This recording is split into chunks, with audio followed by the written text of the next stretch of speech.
अस्सलाम वालेकुम। की कर रहे हो? बालन बना रहे हो? आओ एक मिनट।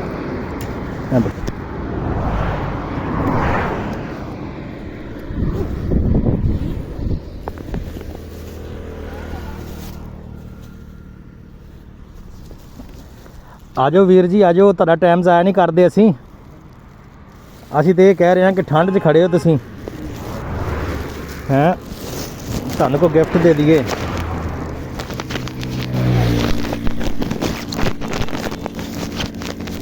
ਹਾਲਾ ਪਾਲਾ ਜੈਕਟਾਂ ਭਾਈ, ਸਰਦੀ ਬਹੁਤ ਆ ਮੇਰਾ ਭਾਈ। ਮੈਂ ਦੇਖਿਆ ਰੋਡ ਤੋਂ ਗੁਜ਼ਰ ਰਿਹਾ ਸੀ ਵੀ ਭਾਈ ਵਿਚਾਰਾ ਕੰਮ ਕਰ ਰਿਹਾ ਸਰਦੀ 'ਚ, ਤੇ ਭਾਈ ਨੂੰ ਜੈਕਟ ਦੇ ਦਈਏ। ਕਾਹਦਾ ਕੰਮ ਕਰਦੇ ਹੋ? ਮਜ਼ਦੂਰੀ ਕਰਦੇ ਹੋ?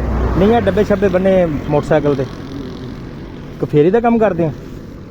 ਕਿਸ ਚੀਜ਼ ਦਾ? ਅੱਛਾ, ਫਰੂਟ ਚਨੇ ਹੋ ਗਏ।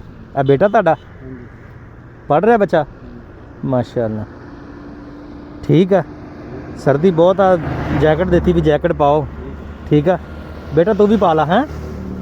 बैठो, दुआवां याद रखना। आमीन आमीन आमीन।